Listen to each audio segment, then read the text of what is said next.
Now, back to Steiny and Guru on 95.7 The Game. All right, welcome back. Matt Steinmetz, Darryl the Guru Johnson with you. Let's go right to it. Brandon Stokley, two-time Super Bowl champ over 15 NFL seasons. And he lives in Denver, and you can catch him weekdays from 11 to 2 Mountain Time on 104.3 The Fan. Brandon, thank you so much for joining us. Let me ask you this to start. If you were on the Denver Broncos and you have been watching the 49ers quarterback situation, at least a little bit from afar, how are you feeling going into the game on Sunday night, knowing it's going to be Jimmy Garoppolo, not Trey Lance? Well, I'm a little bit bummed out. I think anytime you get an inexperienced quarterback, that's the guy that you want to play. Now, is Jimmy G a top 10 quarterback, or where is he at? Certainly he's not an upper echelon quarterback, but I think he gives them a better chance to win right now. And, I don't follow the 49ers that closely, but when you're watching the games and you watch some of that 49er Bear game on that awful field, and you watch a little bit of it, just seems like Jimmy just gives them a better chance to win right now. Now, you understand why they're playing Trey and going in that direction, all of that, but when you played the win-loss game before the season and you did all of that, you were expecting to beat Trey Lance, and I think you felt better about the Broncos' chances than if it's Jimmy Garoppolo. Brandon, you won Super Bowls. You're a pro athlete. Me and my partner on the outside looking in, and my infinity for Garoppolo has grown because I imagine he looked at this situation and said, "You're going to replace me with what? I took you to a Super Bowl, 2 NFC championship games, but yet he didn't say bye-bye or go home." When you look at this situation from afar, do you look and give props to Jimmy for just being a pro and allowing that to happen and be a backup? Because to me, I was telling the fans and my partner here, I don't think I would have came back.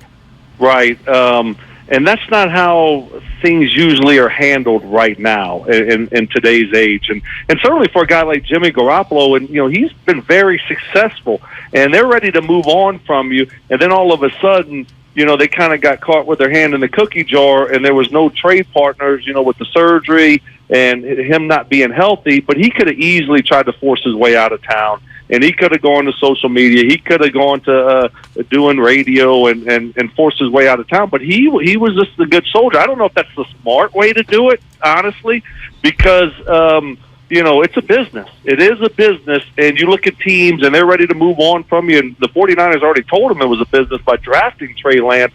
But he handled himself like a true pro, and it seems like it's going to be his best option this year until he can get fully healthy. So it worked out. Cooler heads prevailed. They were able to come together, and I think it's looking like the best move for Jimmy Garoppolo, and certainly the best move for the San Francisco 49ers.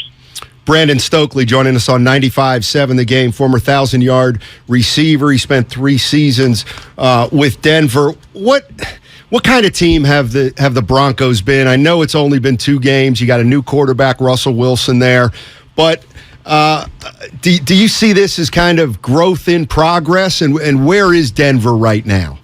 Yeah, it's growth in progress, on the football field and with the coaches. Got a lot of young, inexperienced coaches, and everybody saw the Monday night game against Seattle and, settling for the 64-yard field goal. That was an awful plan, obviously. And then the following week, last week against the Houston Texans, was even worse. Like you couldn't imagine it getting worse, but it actually got a lot worse for the Denver Broncos and some of the coaching decisions and delay of games, penalties, timeouts, burning. And they used all 3 of their timeouts with like 7 minutes left to go in the fourth quarter. So Broncos fans were booing them. Broncos fans started counting down the play clock, the 25-second play clock, because of all the delay of games. Something I have never seen in the NFL. But football team-wise, they're a talented group. They had some errors there in that first half defensively against Seattle. They gave up a couple free touchdowns. After that, they've been really good. I'm concerned with their run defense. Offensively, they played better than I thought against Seattle. And then I kind of expected them to do kind of build off of that in week 2. They were just way inconsistent last week. And this is what we should expect. This is what a lot of us did expect here. Look, you got a new coach, a new system, a new quarterback. It's going to take time. And then the way they handled training camp we call it training glamping over here, because it was just like, holy cow, I've never seen something so easy in my life. And then they didn't play in preseason games. It's going to be tough. It's going to be tough to all of a sudden crank it up and play good football, and they certainly had their struggles early on. Brandon, let me ask you about Russell Wilson, because I think the world of him. I still think he has a lot left in the tank, but what I haven't seen is him pushing the ball downfield. I know it's only 2 games, and I watched that Texan game. I heard the crowd like it was a college game, counting down the clock. I'm like, you got Captain James T. Kirk and Russell Wilson. Forget the coach. Has anything changed with Russ? Any slippage, or is it too early to even ask you that? Well, I think it's a little bit early, but there was questions coming out of Seattle, and they had a piece before that first game on ESPN.com there about, the Seahawks thinking his best days were behind him. Maybe his mobility is not quite the same as it used to be, and so he's not running the ball as much as he ran the ball. And in the pocket, what does that mobility look like? That's still yet to be determined. Like, the guy can make plays. He can make plays. It's still early, though. Let's see what it looks like. It's still a lot of moving parts and pieces with the new offense, new coaching staff that they're trying to figure their stuff out. So to his the benefit here, let's just give it a little bit of time and see what it looks like. I mean, this guy works extremely hard. He's committed. He does all the right things, and so, but it takes time. I don't care who you are. We saw Tom Brady and the Bucs struggle there early on before they finally got going. And they went on to win a Super Bowl. So it's still early in this process, but hey, it's getting late early. You only got 17 of these things, but it's going to be interesting to see if this football team can progress and get better as the season moves on. Brandon Stokley joining us on 95.7 The Game. Brandon, Kyle Shanahan's taken a little criticism down here for playing Trey Lance at the start of the season, and maybe the possibility he wasn't ready. You like Kyle Shanahan as a coach?